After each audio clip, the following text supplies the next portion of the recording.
The architect's downfall.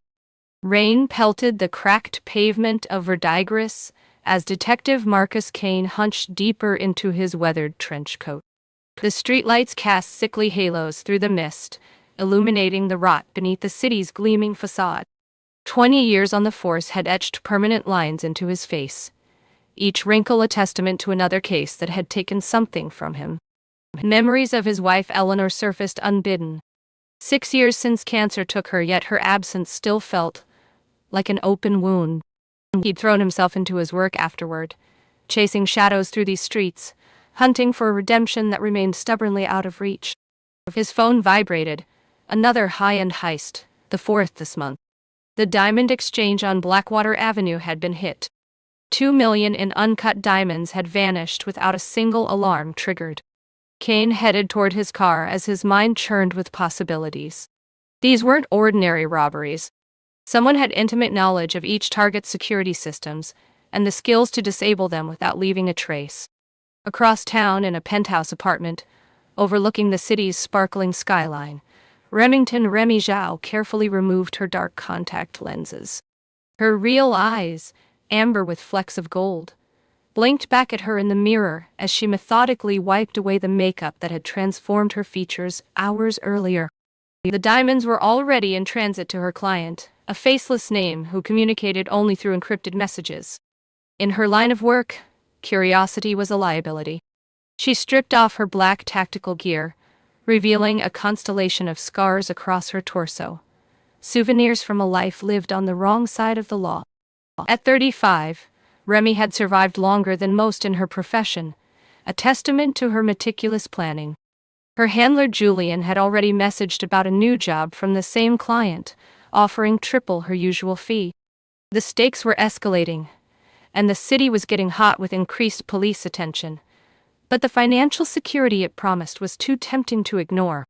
The diamond exchange crime scene buzzed with forensic technicians when Kane arrived. The detective prowled the perimeter, absorbing every detail. The thief had bypassed a state-of-the-art security system without triggering a single alarm. The safe had been opened with surgical precision. No fingerprints, no DNA, no witnesses. It was professional work, the kind that came from years of experience and meticulous preparation. Kane spent days following leads that took him through Verdigris's shadowy underworld until a retired fence named Winters provided him with a single name: Remy Zhao. She was a ghost in the system. Traces of her existence appeared in scattered records, but vanished under scrutiny. Former associates spoke of her with a mixture of respect and fear. She was a chameleon, a master thief who could blend into any environment, assume any identity. Meanwhile, Remy prepared for her most ambitious job yet. The client wanted access to the private collection of Maxwell Harrington, one of Verdigris's most powerful corporate titans.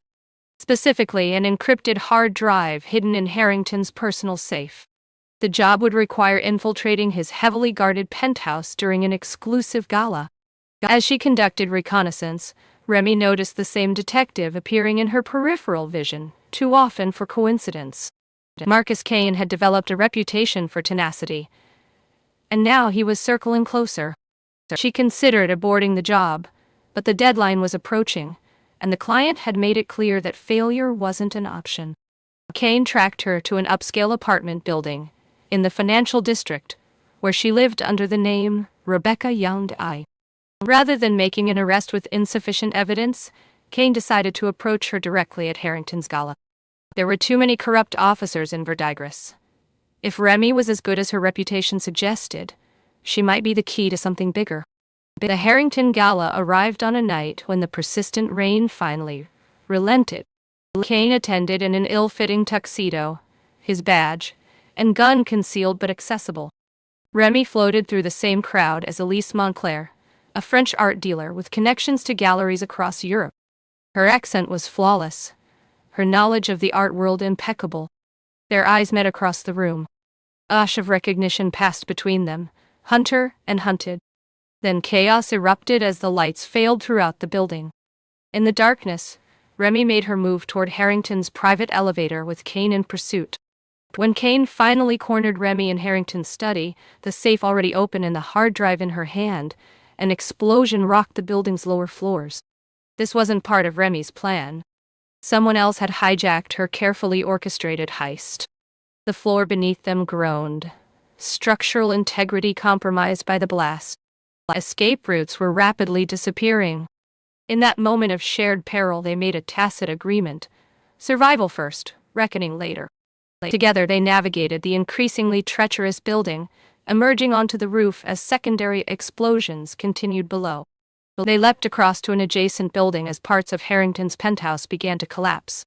In the aftermath, huddled in an abandoned warehouse, while sirens wailed in the distance, they formed an uneasy alliance. The explosion wasn't random. It targeted both of them, eliminating loose ends in a game bigger than either had realized. The hard drive contained evidence of widespread corruption, reaching to the highest levels of Verdigris's government and corporate world. Days blurred together as they followed the digital breadcrumbs, moving between safe houses and staying one step ahead of their pursuers. Kane's colleagues thought him dead in the explosion or corrupted by the thief he'd been chasing. Remy's handler, Julian, had disappeared. They had only each other to rely on, their trust forged in survival rather than friendship. The conspiracy they uncovered was breathtaking in its scope. A shadow coalition of politicians, business leaders, and criminal enterprises had been systematically looting the city for years. They called themselves the Architects, with Maxwell Harrington at the center, his public persona as a philanthropist, concealing a ruthless power broker who had ordered dozens of murders to protect his position. The hard drive contained his insurance policy, blackmail material on every member of the coalition. Any evidence Kane and Remy brought forward would simply disappear through conventional channels, along with them. The corruption had metastasized throughout the system. Remy proposed an alternative approach. Rather than a frontal assault on the coalition, they would systematically dismantle it from within, using her skills to turn the Architects against each other. Kane balked initially, his moral compass resisting the idea of operating outside the law. But as they witnessed the coalition's enforcers murdering potential witnesses, his resolve hardened. Sometimes justice required walking in shadows. Their campaign began with anonymous leaks of selective information, creating paranoia among coalition members. They orchestrated evidence of betrayal between key figures, watching as the coalition began to fracture under suspicion and fear. Harrington, sensing the walls closing in, called a meeting of the remaining coalition members at his lake house outside the city. It was the opportunity Kane and Remy had been waiting for.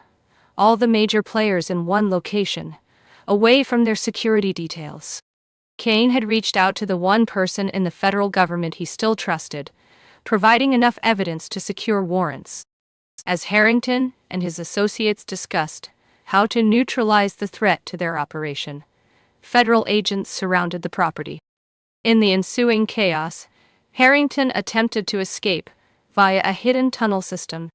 Kane pursued him to the edge of the lake, where the man who had caused so much suffering finally faced justice, not through violence, but through the weight of his own crimes exposed to the harsh light of day. The aftermath brought a reckoning for Verdigris. Dozens of officials were indicted, including the police commissioner and 3 judges. Evidence recovered led to the resolution of numerous cold cases, including the murder of Kane's former partner years earlier. The city began the slow process of healing. Remy disappeared the night of the lake house raid, leaving behind the stolen hard drive and a note containing account numbers for the millions in coalition funds she had quietly diverted to charities throughout the city. Kane understood the message. Her redemption would come on her own terms, not through the system's definition of justice.